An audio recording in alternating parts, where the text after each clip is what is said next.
안녕하세요, 정쌤입니다. 어느새 저녁이 됐는데요.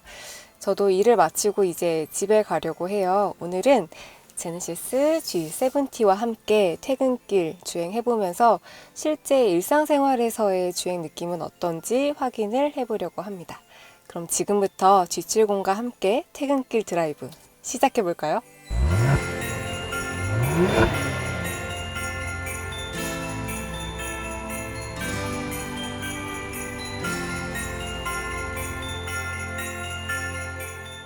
네, 제가 타고 있는 차량은 제네시스 G70 3.3 가솔린 터보 모델인데요. 색상은 로얄 블루 컬러입니다. 2017년 처음 출시된 후 첫 번째 부분 변경을 거친 모델이죠. 처음 등장했을 때 달라진 외관으로 주목을 많이 받았는데 아마 그 큰 변화의 이유가 그 제네시스 정체성의 차용 여부인 것 같아요. 이전에는 좀 힌트만 주는 정도였는데 이번 모델부터는 제네시스 로고에서 차용된 방패 모양의 크레스트 그릴과 두 줄의 쿼드 램프도 분명해지기 시작했죠. 제네시스 내에서 역동적인 스포츠 세단으로 포지셔닝이 되어 있는데요. 그 결과 굉장히 날렵한 디자인을 그려내고 있습니다. 전면을 자세히 보면은 헤드램프보다 크레스트 그릴이 낮게 위치해 있어서 시각적인 무게중심을 아래로 향하게 했고요. 그리고 그 옆에 있는 크레스트 그릴도 비스듬하게 위치해 있어서 이 각이 중심으로 모아지는, 그래서 조금 더 뾰족한 인상을 그려내고 있습니다. 옆모습은 거의 동일합니다. 기초 체격은 같은데요. 긴 후드와 짧은 프론트 오버행이 역동적인 스포츠 세단의 이미지를 잘 구현해내고 있죠. 또 눈에 띄는 변화는 팬더 부분에 부메랑 장식 대신에 단정한 모양의 리얼 사이드 벤트가 위치하고 있어요. 전면과 마찬가지로 위치를 약간 아래로 조정해서 무게중심을 밑으로 향하게 했죠.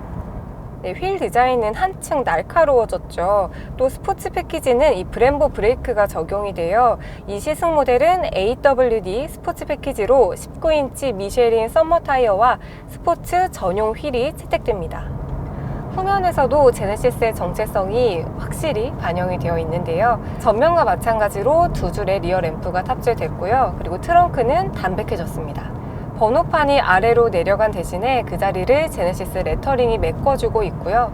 예전에 굴곡진 부분이 평평하게 펴지면서 매끄럽긴 하지만 약간 밋밋하지 않나, 이런 평가도 나오는 것 같더라고요.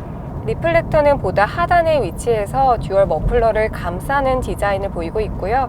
디퓨저는 바디 컬러와 동일한 색상으로 처리됐습니다. 네, 이제 실내입니다. 그때 최초 공개 때도 보긴 했지만 이렇게 자세히 보는 것도 처음인데요. 외관에 비해서 확실히 그렇게 변화가 많지는 않네요. 먼저 스포츠 세단에 맞게 운전자 중심 구조가 이어졌고요. 그리고 3D 계기판이 적용됐습니다. 이 지금 3D 설정은 온오프가 가능하다고 해요. 그 옆에는 10.25인치의 스크린이 적용됐는데 이전보다 조금 커졌어요. 그리고 실제로 써보니까 화면 분할 기능이 돼서 조금 더 편의성이 높아졌고요. 그리고 뭐 제네시스 페이나 카톰 같은 최신 기능들도 적용돼 있네요. 그 외에도 편의성이 조금씩 높아졌어요. 먼저 이 무선 충전 패드가 원래는 세로형인데 가로형으로 배치돼서 조금 더 다양한 크기의 기기들을 충전할 수 있게 했고요. 실제로 충전 속도도 조금 더 향상됐다고 합니다. 네, 이번에도 그 전자식 변속 레버와 패들 시프트도 적용됐고요. 그런데 스포츠 패키지는 스포츠 내장이 따로 있어요. 스포츠 전용의 천연 가죽 시트가 있고요. 스핀 패턴의 리얼 알루미늄 도어 가니쉬와 플로어 컨솔, 그리고 메탈 페달과 풋 레스트가 탑재됩니다. 첫 주행감은 차가 진짜 낮다? 생각보다 더 낮아요. 물론 스포츠카 같은 그런 이질감은 아닌데요. 그런데 생각보다 어색하지는 않습니다. 운전자의 시야와 이런 대시보드, 계기판이 잘 맞아 떨어져서 생각보다 자연스럽게 주행이 가능하고요. 그리고 전체적으로 어설픈 고급감이 아니어서 첫 느낌이 꽤 만족스럽습니다. 파워트레인은 기존과 동일합니다. 2.0 가솔린 터보, 2.2 디젤, 그리고 3.3 가솔린 터보, 이렇게 세 가지로 구성이 되는데요. 주행 모드가 무려 5가지나 되더라고요. 에코, 컴포트, 스포츠, 스포츠 플러스, 커스텀, 이렇게 5가지로 구성이 됩니다. 보통 일상 주행에서는 에코나 컴포트 뭐 이런 걸로 주행을 하는데 G70만큼은 스포츠로 주행을 해야 이 G70의 맛이 확 살아날 것 같은데요. 실제로 응답성이 뛰어나고요. 가속과 감속 때 운전자의 반응을 잘 따라주는 것 같습니다. 그런데 이것보다 더 특별한 거는 스포츠 플러스 모드예요. 이렇게 바꾸면 스포츠보다 더 단단하고 강한 힘으로 치고 나가는 게 느껴지거든요. 저희의 시승 차량에는 V6 3.3 터보 GDI 엔진이 탑재되는데요. 스포츠 패키지는 이것보다 3마력 더 높아져서 373마력의 힘을 발휘합니다. 최대 토크는 52kgm인데요. 일은 1300rpm 때부터 발휘가 돼요. 다만 아쉬운 건 연비입니다. 아무래도 출력과 성능을 높이다 보니 연비 개선에 좀 한계가 있었던 것 같아요. 이렇게 막히는 출퇴근길에서는 약간 좀 아쉬운 수준이 아닌가 생각이 듭니다. 제가 지금 1시간 정도 주행을 했는데 승차감은 꽤 괜찮습니다. 특히 컴포트로 주행을 할 때는 노면을 읽는 건가 싶을 정도로 노면의 어떤 매끄럽거나 거친 부분까지도 잘 부드럽게 받쳐주고 있는 느낌이에요. 그런데 이렇게 스포츠로 바꾸면은 좀 과하다 싶을 정도로 차가 울퉁불퉁해지는 느낌이 있어서 이런 건 아직 좀 아쉽네요. 앞유리와 1열 창문에 이중접합 차음 글라스가 적용돼서 실내 정숙도는 꽤 괜찮습니다. 그런데 모드별로 차이가 조금 커요. 스포츠와 스포츠 플러스 모드에서는 엔진음과 배기음이 배가가 돼서 이렇게 청각적인 재미가 더 높아집니다. 네, 마침 퇴근하려던 길에 반가운 얼굴이죠. 원준 선배를 만나서 G70 어떻게 느끼는지 좀 같이 말해달라고 제가 졸랐어요. 그럼 지금부터는 원준 선배한테 마이크를 넘겨서 G70 어떤지 한번 들어볼게요. 네, 안녕하세요. 오토PD 정원준 에디터입니다. 전에도 그랬지만 상당히 좀 컴포트하네요. 지금 주행 모드가 지금 컴포트 모드로 가고 있는데요. 네. 어쨌든 G70 3.3 터보 같은 경우에는 전자 제어 서스펜션을 사용하고 있잖아요. 네. 주행 모드에 따라서 감도가 많이 바뀌는데, 자, 지금 컴포트에서 노면의 굴곡들을 상당히 좀 부드럽게 제어해 주는 게 정말 편합니다. 확실히 2.0 터보 같은 경우에는 최근에 나온 뭐 소나타 N라인보다도 네. 최고 출력이 낮은데 이 3.3 터보의 가속력은 컴포트 모드로 두고 달려도 충분히 나쁘지 않은 수준인 것 같은데요. 여기서 제일 궁금했던 게 신규로 도입된 스포츠 플러스 모드로 바꾸니까 ESC도 오프가 되고요. 그리고 이 스포츠 플러스 모드에서는 지금 잠깐 신호 때문에 정차 중에 이렇게 멈추게 되면은, 원래는 이 차도 ISG가 장착이 되어 있어서 멈추면은 자동으로 시동이 꺼지고 다시 이제 출발할 때 시동이 켜지고 그러는데, 맞아요. 이건 안 꺼지고 그러네요. RPM을 지금 한 900rpm 정도 유지하면서 신호가 바뀌고 다시 이렇게 민첩한 재출발을 지원해주네요. 그리고 와, 스포츠 모드로 바꾸니까 배기음이 가변 배기 머플러 바뀐 게 진짜 티가 많이 나네요.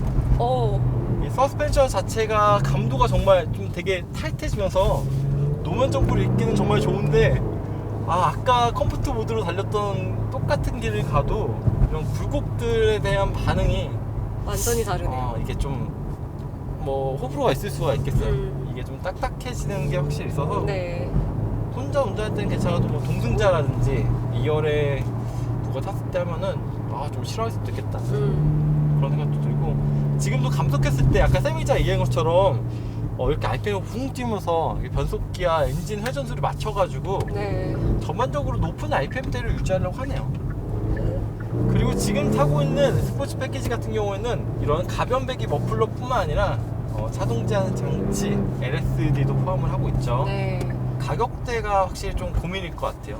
이게 2.0 터보 모델로 조금 더 판매가 쏠리는 이유도 3.3 터보에다가 이제 스포츠 패키지까지 더하고 옵션을 더하면 확실히 가격대가 좀 확 조금 부담스럽죠. 무시 못할 그 정도 되면 선택지가 정말 많아지는 가격대예요. 그쵸. 6천만 원대 맞아요. 언저리가 너무 선택의 폭이 넓어질 수 있어서 그런 점을 빼고는 차 자체에 대한 만족감은 상당히 높을 것 같고요.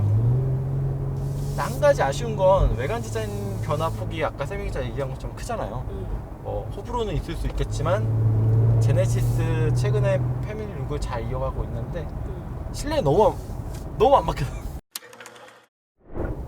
네, 저는 이제 2열로 바꿔 앉았는데요. 워낙 공간성으로 악명이 높아서 좀 걱정이 되긴 하는데 차분하게 하나씩 살펴보겠습니다. 우선 헤드룸부터 볼까요? 주먹이 꽉 끼는 2열은 또 처음이네요. 아반떼와 크기를 비교했을 때 아반떼가 오히려 좀 더 작거든요. 근데 실제 체감되는 공간성은 이 G70가 조금 더 작은 것 같아요. 그리고 레그룸은 한 주먹 3개 정도 들어가는데 1열 밑에 발을 넣을 수 있는 공간이 없어요. 그래서 이렇게 꽉 끼어서 오래 앉기가 조금 불편할 것 같고, 이 중간에 큰 턱이 자리하고 있어서 여기는 3명이 앉기는 무리가 있을 것 같습니다. 2열의 공조는 일단 송풍구가 있고요. 여기 USB 포트가 하나 있네요. 그리고 약간 좀 다른 점은 열선이 3단계로 조정이 돼요. 시트의 만족도는 꽤 괜찮습니다. 일단 각도는 한 95도 정도로 되어 있는데 시트의 소재가 굉장히 폭신폭신해요. 이 장식이 들어간 부분, 그리고 허리 잡아주는 부분, 여기 헤드레스트까지 폭신한 소재로 되어 있어서 공간이 조금 부족하더라도 그 피로도를 상쇄시켜줄 수 있을 것 같아요. 1열과 마찬가지로 이 스포츠 플러스 모드에서 갑자기 노면이 확 읽히는 부분이 있어요. 그래서 노면의 거친 부분이나 울퉁불퉁한 부분까지 잘 전달이 되는데요. 이 엔진음과 배기음이 꽤 많이 들어오네요. 뒤에서 들어오는 소음이 굉장한데요. 이런 여러 가지를 고려했을 때 확실히 2열을 위한 배려가 그렇게 많은 차는 아닌 것 같네요. 네, 오늘은 G70 만나봤습니다. 곧이어 나올 GB70에 대한 기대감이 커지는 시간이었는데요. 시기를 확정짓진 않았지만 아마 올해 연말쯤 만나볼 수 있을 것 같습니다. 오늘도 시청해주셔서 감사하고요. 저는 지금까지 정샘이었고요. 네, 모터PD 정원주 에디터였습니다. 감사합니다. 감사합니다.